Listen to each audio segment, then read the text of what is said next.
말씀을 하시고 예루살렘을 향하여 앞서서 가시더라. 감람원이라 불리는 산 쪽에 있는 벳바게와 베다니에 가까이 가셨을 때에 제자 중 둘을 보내시며 이르시되 너희는 맞은편 마을로 가라. 그리로 들어가면 아직 아무도 타보지 않은 나귀 새끼가 매어 있는 것을 보리니 풀어 끌고 오라. 만일 누가 너희에게 어찌하여 푸느냐 묻거든 말하기를 주가 쓰시겠다 하라 하시매 보내심을 받은 자들이 가서 그 말씀대로 하신 대로 만난지라. 나귀 새끼를 풀 때에 그 임자들이 이르되 어찌하여 나귀 새끼를 푸느냐 대답하되 주께서 쓰시겠다 하고 그것을 예수께로 끌고 와서 자기들의 겉옷을 나귀 새끼 위에 걸쳐놓고 예수를 태우니 가실 때에 그들이 자기의 겉옷을 길에 펴더라. 이미 감람산 내리막길에 가까이 오심에 제자의 온 무리가 자기들이 본 바 모든 등한 일로 인하여 기뻐하며 큰 소리로 하나님을 찬양하여 이르되 찬송하리로다. 주의 이름으로 오시는 왕이여 하늘에는 평화요 가장 높은 곳에는 영광이로다 하니 무리 중 어떤 바리새인들이 말하되 선생이여 당신의 제자들을 책망하소서 하거늘 대답하여 이르시되 내가 너희에게 말하노니 만일 사람들이 침묵하면 돌들이 소리 지르리라 하시니라. 그래서 배 한 척이 파선해서 서신 채로 침몰 직전에 처했습니다. 아침 구조선이 달려와서 모두 짐을 버리고 바다로 뛰어들어 구조되었는데 그중 한 사람은 금괴를 많이 가지고 그것을 주머니에 잔뜩 넣은 무거운 조끼를 버리지 못하고 물에 뛰어드는 후에 바닷속으로 그대로 가라앉고 말았습니다. 다른 사람들은 물에 떨어진 후에 몸이 가벼워서 구조선에서 던져준 줄을 잡고 살았지만은 이 사람은 그가 가진 무거운 금덩어리 무게 때문에 바다 밑으로 가라앉아서 구조되지 못하고 말았습니다. 그 금덩어리를 버리며 살 수 있는데 그 미련을 버리지 못하고 목숨을 버리는 사람들이 오늘날 세상에 많습니다. 성도 여러분, 오늘날 우리들이 세상을 살면서 얼마나 많은 것들을 짊어지고 삽니다. 옛날 우리 조상들, 부모님들과 비교하면은 오늘날 현대인들은 수백 배 많은 것들을 소유하고 있어요. 집과 자동차와 많은 재산들을 소유하고 삽니다. 오늘날 물질 문명이 발달해서 세상이 얼마나 살기 좋아졌는지 모릅니다. 며칠 전에 우리 노예 어떤 장로님 차를 잠깐 탈 일이 있었는데 아주 차가 편안하고 좋아요. 그 유명한 벤츠라는 자동차인데 이 차값이 얼마나 나가는 차입니까? 물어보니까 1억 8천만 원이래. 차 한 대값이 1억 8천만 원. 그런 좋은 차를 가지고 사. 그리고 좋은 직업을 가지고 돈을 많이 법니다. 직장으로 가든지 사업을 하든지 돈도 많이 벌고 좋은데. 그런데 그 모든 것들이 사실은 무거운 짐입니다. 그 일을 해내기 위해서 얼마나 고생을 해야 하는지 말할 수 없어요.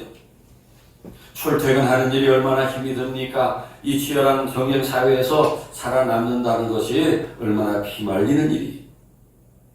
맡은 일을 해내는 일이 보통 힘든 일이 아니에요. 그리고 그 피곤한 몸으로 취미생활도 해야 됩니다. 새벽에 보면은 무거운 그 골프 가방을 챙겨 들고 몇 시간씩 달려가서 골프를 치어요. 등산을 합니다. 수영을 합니다. 테니스를 칩니다. 그리고 가족들과 사는 것이 큰 행복이지요. 그런데 그 가족들 부양하는 것이 다 무거운 짐이. 가정주부들도 얼마나 바쁜지 자녀들 학교 보내야지요. 밥하고 설거지하고 빨래하고 일이 얼마나 많은지 몰라요. 한순간도 쉬는 시간이 없습니다. 거기다가 요즘에 질병이 얼마나 많은지요. 자신이 환자가 되든지 가족 중에 한 사람이 환자가 생기면은 그 힘든 것은 말할 수 없습니다. 오늘날 현대인들이 얼마나 많은 짐을 짊어지고 사는지 말할 수 없는 것입니다. 이뿐만이 아닙니다. 또 내면적으로 정신적으로 얼마나 많은 고민과 염려와 고통을 가지고 사는지 몰라요. 저도 몇 년 전에 비슷한 것을 겪었습니다마는 요즘에 이 공황장애라는 이 병에 걸려서 치료받는 사람이 수없이 많다고 합니다. 오늘날 세상이 살기 좋아졌다 하지만은 사람들은 몸과 마음에 무거운 짐을 지고 사는 것입니다. 그래서 병원에 가면은 아픈 사람들이 어찌 그리 많은지 모르요. 왜 우리 주변에 지쳐 쓰러지는 사람들이 많습니까? 3일 전에 목요일에 제 신학교 후배 61년생인데 총회일로 일본 나가사키에 갔다가 그냥 호텔 그 룸에서 그냥 심장마비로 세상 떠났어요. 여기 마포의 용산교회라고 큰 교회 목사입니다. 너무 무거운 짐을 지고 일하다가 쓰러진 것입니다. 그래서 지금 여러분들이 짊어지고 있는 그 무거운 짐들 그대로 짊어지고 가다가 머지않아서 지쳐 쓰러질 날이 올지 몰라요. 그런 얘기가 있지요. 독수리 한 마리가 나이아가라 폭포 위에 그 강 위를 날면서 먹을 것을 찾다가 마침 죽은 양 한 마리가 둥둥 떠내려가고 있는 것을 보았어. 독수리는 손살같이 내려가서 양의 사체를 날카로운 발톱으로 꽉 움켜쥐고 부리로 그 죽은 양을 뜯어먹기 시작했습니다. 그런 동안에 물살은 계속 폭포 쪽으로 흘러가고 있는데 독수리는 고기 먹는 데만 정신이 팔려 있는 것입니다. 독수리는 이렇게 생각했어요. 걱정 없어. 나는 날개가 있기 때문에 그 폭포에 다다르면은 나는 날아오르면 돼. 그렇게 생각했습니다. 그러는 사이에 독수리는 나이아가라 폭포에 다다라서 그제서야 먹기를 중단하고 위로 솟구쳐 오르기 위해 날갯짓을 해봤지만은 그러나 그 독수리의 발톱은 이미 죽은 양의 사체 속에 너무 깊이 박혀서 빠지지를 않는 것입니다. 결국 독수리는 양의 사체와 함께 높은 폭포에서 떨어져 죽고 말았다는 이야기. 오늘날 우리들에게 교훈을 주는 이야기입니다. 우리의 삶도 다르지 않습니다. 이 복잡한 현대 사회에서 지금 움켜쥐고 있는 것들을 빨리 던져버리지 못하면은 머지않아 지쳐 쓰러질 날을 보게 될지도 몰라요. 어떻게 해야 하겠습니까? 오늘 우리 예수님 십자가를 지기 위해 예루살렘에 올라가신 종료주일을 맞이해서 십자가를 향해 잠잠히 걸어가시는 예수님을 봅니다. 여러분 오늘 본문 말씀을 읽어보세요. 제가 설교 준비를 하기 위해서 본문을 여러 번 읽으며 묵상하는 가운데 본문이 저에게 보여주신 예수님은 어떤 예수님이냐? 자기에게 맡겨진 사명을 감당하기 위해서 이 세상의 모든 것을 다 버리고 십자가를 향해 걸어가시는 예수님이십니다. 여러분 오늘 종료주일에 예루살렘에 올라가신 예수님을 보세요. 예수님에게 무엇이 있었습니까? 예수님에게 사업에 짐이 있었습니까? 직장에 짐이 있었습니까? 또 가정이나 가족을 부양할 짐이 있었습니까? 또 무슨 명예나 성공에 대한 욕심이 있었습니까? 오늘 본문에 예루살렘에 등장하신 예수님은 이 세상의 모든 짐을 다 버리신 예수님이셨다라고 하는 것입니다. 예수님에게 있다면 오직 한 가지, 당신이 해야 될 사명, 아버지께서 부탁하신 그 한 가지, 만민의 죄를 대속하기 위해서 십자가에서 죽으셔야 하는 그 한 가지 목표를 향해서 다른 모든 것들을 다 버리고 예루살렘에 올라가셨습니다. 그리고 여기에 한 가지 더 예수님이 버리신 것을 말씀드리면은 인간에게 있는 마지막 귀중한 한 가지, 자기 목숨까지도 버리셨습니다.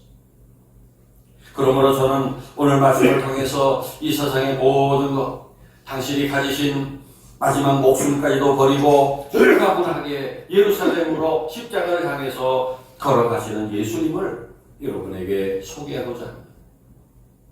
우리 구주 예수님은 하나님의 아들로 세상에 오셨지만은 인간의 몸으로 오셨기 때문에 인간이 가진 모든 연약함과 춥고 배고프고 우리가 느끼는 모든 것을 똑같이 가진 인간이셨습니다. 인간적인 면에서 우리와 다르지 않은 한 인간이셨습니다. 그렇다고 할 때 예수님에게 이성에 대한 그리움이 왜 없었겠습니까? 또 결혼해서 아들 딸 낳고 키우는 행복에 대한 소원이 왜 없었겠습니까? 또 인간이 본능적으로 가지고 있는 물질에 대한 욕심, 돈 많이 벌어서 좋은 집에서 호의호식하고 싶은 욕망이 왜 없었겠습니까? 다 있었을 거예요. 그리고 예수님 이때 나이가 약관 33살이셨어요. 33살이라고 하는 나이는 이제 무엇인가 큰 뜻을 세우고 인생의 꿈을 펼쳐가는 시기예요. 그런 인간 예수님 개인적인 소원도 버리고 성공, 출세, 오래 살면서 행복을 누리고 싶은 욕심도 다 버리셨어요. 그리고 십자가를 향해서 예루살렘으로 올라가셨습니다. 그렇게 예수님께서 십자가를 향해 가실 수 있었던 이유는 모든 것을 버리셨기 때문에, 그렇게 버리지 못하셨다면 십자가를 향해 가시지 못하셨을 것입니다. 예수님 그렇게 모든 것을 미련 없이 다 버리고 마지막 십자가 위에서 목숨까지 버리셨는데, 그렇게 모든 것을 버리신 예수님이 어떻게 되셨습니까? 빌립보서 2장 5절부터 11절의 말씀을 보세요. 너희 안에 이 마음을 품으라. 고 그리스도 예수의 마음이니 그는 근본 하나님의 본체시나 하나님과 동등됨을 취할 것으로 여기지 아니하시고 오히려 자기를 비워 종의 형체를 가져 사람들과 같이 되었고 사람의 모양으로 나타나셨으며 자기를 낮추시고 죽기까지 복종하셨으니 곧 십자가에 죽으십니다. 이러므로 하나님이 그를 지극히 높여 모든 이름 위에 뛰어난 이름을 주사 하늘에 있는 자들과 땅에 있는 자들과 땅 아래에 있는 자들로 모든 무릎을 예수의 이름에 꿇게 하시고 모든 입으로 예수를 그리스도라 시인하여 하나님 아버지께 영광을 돌리게 하셨느니라. 성도 여러분 보세요. 예수님 세상의 모든 것을 다 버리셨더니 하나님께서 예수님을 지극히 높여서 모든 이름 위에 뛰어난 이름 주시고 하늘과 땅에 있는 자들과 땅 아래에 있는 사람들로 모든 무릎을 예수의 이름에 꿇게 하시고 모든 입으로 예수를 주라 시인하여 하나님 아버지께 영광을 돌리게 하셨습니다.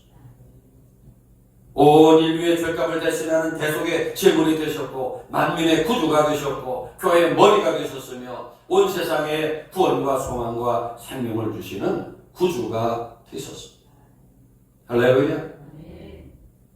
예수님께서 한 개를 버리셨더니 10개, 100개, 1000개 더 많은 것을 얻으셨습니다. 사랑하는 여러분, 예수님 가르쳐 주시는 이 작은 것을 버림으로 큰 것을 얻는 진리를 우리가 배워야 합니다. 요한복음 12장에서 예수님이 십자가 지기 직전에 하신 말씀 24절 25절의 말씀을 보세요. 내가 진실로 너희에게 이르노니 하늘의 밀이 땅에 떨어져 죽지 아니하면 하늘 그대로 있고 죽으면 많은 열매를 맺느니라. 자기 생명을 사랑하는 자는 잃어버릴 것이요 이 세상에서 자기 생명을 미워하는 자는 영생하도록 보존하리라 하신 말씀을 우리가 배우고 그렇게 살아야 합니다. 죽음으로 산다는 말씀이 버림으로 얻는다는 것입니다. 그렇게 우리가 아끼는 것들을 버릴 때 더 큰 것을 얻는다는 것이 예수님의 가르침입니다. 그렇게 모든 것을 버릴 때 우리가 무엇을 얻습니까? 먼저 큰 평안을 얻게 됩니다.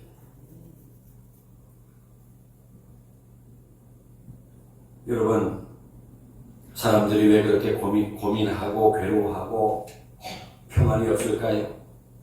버리지 못하기 때문에. 물질에 대한 탐욕, 성공에 대한 집착, 출세와 명예에 대한 욕망, 이성에 대한 정욕, 그거 버리지 못하기 때문에. 그거 지내놓고 보면은 별것도 아닌 것들인데 그것들 때문에 평안을 얻지 못합니다. 사람들이 육신적으로, 정신적으로, 영적으로 병들고 고통당하는데 그 원인이 여러 가지가 있겠지만은 그 중에 대다수의 경우 그 내면을 들여다보면은 그 마음속에 버리지 못한 욕심이 들어있습니다. 그런 것들이 우리들의 몸과 마음을 병들게 합니다. 그래서 지금 몸이 힘들고 마음이 힘들다 하는 분들, 그 마음 한가운데 자리 잡고 있는 그런 욕심, 백해무익한 감정들을 다 멀리 버리시기 바랍니다. 예수님께서 다 던져버리고 십자가를 향해 걸어가셨듯이 다 멀리 던져버리시기 바랍니다.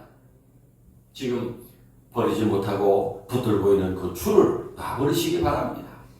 그걸 버려야 평화로다. 하늘 위에서 내려오네. 하늘에서 평화가 내려옵니다. 그래야 여러분이 치유받고 건강해질 수 있어요. 여러분, 저는 오늘 본문에서 아주 홀가분하신 예수님을 봅니다. 본문 28절을 보세요. 예루살렘에 입장하시면서 예수님 어떻게 하셨어요? 예수께서 이 말씀을 하시고 예루살렘을 향하여 앞서서 가시더라. 예수님이 제자들 앞에 앞서서 가셨다는 것은 이제 나는 다 버렸다. 그리고 십자가를 이제 지시고 위에 나가실 때 평화가 있었다. 그리고 예루살렘으로 넘어가는 언덕에 감람산 벳바게와 베다니에 가까이 왔을 때 제자들을 맞은편 마을로 보내서 아무도 타보지 않은 나귀 새끼를 풀어 끌고 오라 하셨어. 왜 그렇습니까? 예수님 그 소박한 나귀를 타고 예루살렘에 올라가셨다는 것은 예수님에게 그 많은 평화가 있었다는 것입니다. 그렇게 예수님에게 그 평화가 없었다면 오늘 십자가 고난과 죽음이 기다리는 예루살렘으로 가시지 못하셨을 것입니다.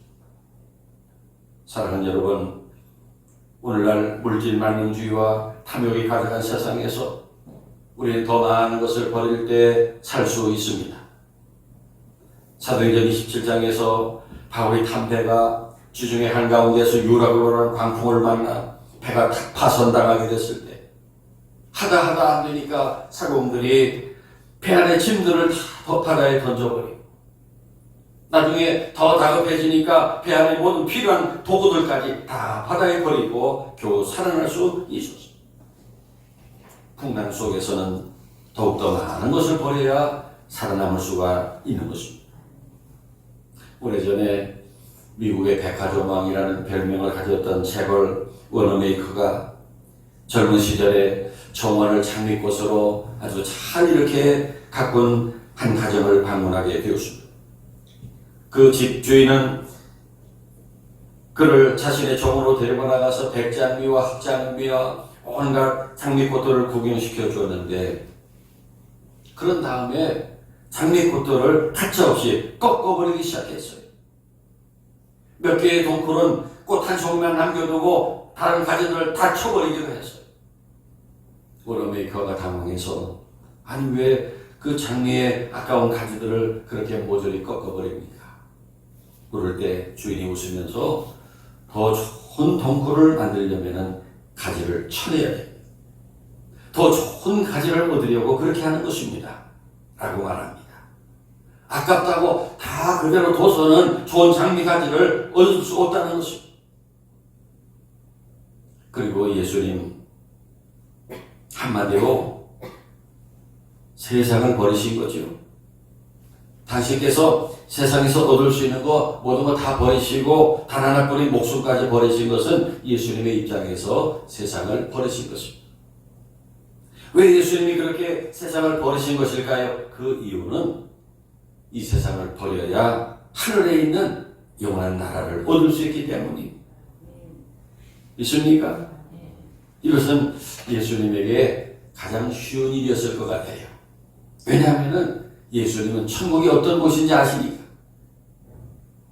사랑하는 여러분, 우리가 사는 이 세상은 천국 가기 전에 잠깐 들러가는 세상입니다. 이 세상은 영원한 집이 아니라 거쳐가는 여행지와 같은 곳입니다. 그래서 고린도후서 5장에 보면은 우리의 육신을 땅에 있는 장막집이라고 했어요. 세월이 가면은 다 낡아지고 헤어지고 쓰러지는 천막입니다. 그 장막집이 무너지면 하나님께서 지으신 집 손으로 지은 것이 아니요 하늘에 있는 영원한 집이 우리에게 있다고 말씀합니다. 그래서 하늘에서 내려오신 예수님, 그 나라가 얼마나 좋은지를 아시기 때문에 이 세상을 버리는 것은 아무 일도 아니었습니다. 그러므로 여러분, 이 세상 좋은 것이지만은 너무 미련두지 마시기 바랍니다. 열심히 살다가 주님 뭐라 부르시면 다 던져버리고 떠나야 할 세상입니다. 오늘 본문의 예수님은 하늘에 있는 그 나라가 얼마나 아름다운 나라인지 아셨기 때문에 주저없이 다 버리고 십자가를 향해 걸어가셨다는 말씀이에요. 그래서 성도 여러분, 세상 사는데 많은 것이 필요한 것이 아닙니다. 확실한 거 한 가지만 잘 가지면 우리가 세상에서 승리하며 살 수 있어요. 예수님 보여주신 버림의 진리, 버려야 얻는다는 진리, 죽어야 산다는 진리, 우리가 버릴 때 평화를 얻고 더 좋은 것, 더 신령한 것을 얻는다는 진리를 믿고 이제 돌아가서 여러분에 있는 것들, 많은 것들을 가지를 치고 무거운 짐들을 멀리 깊은 바다에 던져버려서 큰 평화를 얻고 우리 나그네 인생 가볍게 살다가 예수님처럼 하늘에 있는 영원한 나라를 향해 걸어가는 저와 여러분이 되시기를 바랍니다. 기도드리겠습니다.